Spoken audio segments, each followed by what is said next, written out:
अक्सर लोग कचनार को सही तरीके से नहीं बनाते, जिससे इसका असली जायका नहीं आता।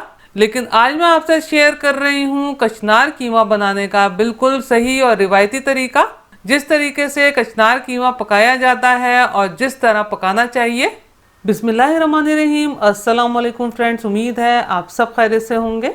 जैसा कि बहुत से लोग जानते हैं कि कचनार में अच्छी खासी कड़वाहट और कसीलापन होता है और ये मैदे के लिए काफ़ी भारी होती है, क्योंकि इसमें अच्छा खासा बादीपन होता है। तो इसलिए इसको उबाल के पकाना बहुत ज़रूरी है ताकि इसका बादीपन भी ख़त्म हो जाए और इसकी कड़वाहट भी निकल जाए।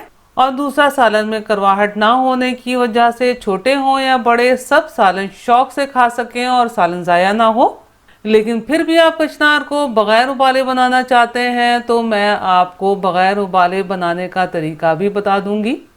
जब पानी में उबाल आना शुरू हो जाए तो आपने तकरीबन 1 टीस्पून नमक शामिल करना है और कचनार शामिल करके सिर्फ 5 मिनट हाई फ्लेम पर पकाना है।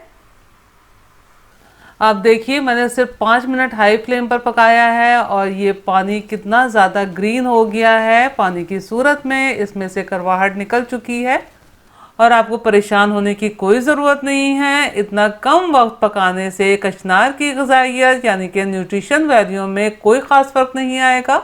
अब कचनार को स्ट्रेनर की मदद से निकाल के पानी में से अलहदा कर लेते हैं। ये कचनार पकाने के लिए तैयार है। अगर आप चाहें तो बहुत सारी कचनार इसी तरह ब्लांच करके फ्रीजर में स्टोर भी कर सकते हैं। यहाँ पैन में तकरीबन 1/4 कप कुकिंग ऑयल शामिल किया है। हाफ टी स्पून जीरा। जीरे को हल्का सा कड़कड़ा लेना है। अब इसमें ये मीडियम साइज की प्याज बारीक कटी हुई शामिल की है। मीडियम फ्लेम पर इसे अच्छा सा गोल्डन कलर आ जाने तक फ्राई कर लेना है। प्याज फ्राई हो जाने के बाद इसमें मैंने सिर्फ 1/4 कप पानी शामिल किया है और 1 टेबल स्पून लहसुन अदरक का पेस्ट। अब लहसुन अदरक को मीडियम फ्लेम पर भून लेंगे जब तक कि इसमें मौजूद पानी ड्राई ना हो जाए। लहसुन अदरक भून लेने के बाद अब इसमें मैंने 250 ग्राम यानी कि 1 पाव बीफ का कीमा शामिल किया है। कीमा आप अपने हिसाब से चिकन, मटन, बीफ का कोई भी इस्तेमाल कर सकते हैं। मैंने यहाँ बारीक कीमे का इस्तेमाल किया है, आप चाहें तो मोटे कीमे का भी इस्तेमाल कर सकते हैं। अब बस मुस्तकिल चमचा चलाते हुए मीडियम फ्लेम पर कीमे का कलर चेंज हो जाने तक कीमे को भून लेना है। आप देखिए, कीमे का कलर चेंज हो गया है, कीमा बहुत अच्छे तरीके से भून गया है। अब इसमें चंद मसाले शामिल करेंगे। यहाँ मैंने 3/4 टीस्पून नमक, हाफ टी स्पून पिसी हुई लाल मिर्चें, हाफ टी स्पून पिसी हुई कश्मीरी लाल मिर्चें, 1 टीस्पून पिसा हुआ साबुत धनिया, हाफ टी स्पून हल्दी पाउडर लिया है। नमक मिर्चें आप हस्बे जायका इस्तेमाल कीजिएगा। यहाँ मैंने कश्मीरी लाल मिर्चों का भी इस्तेमाल किया है, आप चाहें तो सिर्फ 1 टीस्पून पिसी हुई लाल मिर्चें ऐड कर सकते हैं। इसमें ये मैं 1 बड़ा टमाटर बारीक कटा हुआ शामिल कर रही हूँ। अब इन तमाम अज़्ज़ा को अच्छे तरीके से आपस में मिक्स कर लेना है। अब पैन को कवर करके बिल्कुल लो फ्लेम पर टमाटर के नरम हो जाने तक पका लेते हैं। आप देखिए, टमाटर बिल्कुल नरम हो गए हैं। अब मीडियम फ्लेम पर टमाटर को मैश करते हुए इसे इतना भून लेते हैं कि इसमें से ऑयल सेपरेट होने लगे और टमाटर भी मुकम्मल तौर पे घुल जाए। आप देखिए, इसमें से ऑयल सेपरेट होना शुरू हो गया है। अब हमने क्या करना है, इसमें सिर्फ 1/4 कप दही शामिल करना है और दही को फौरन इसमें मिक्स कर देना है।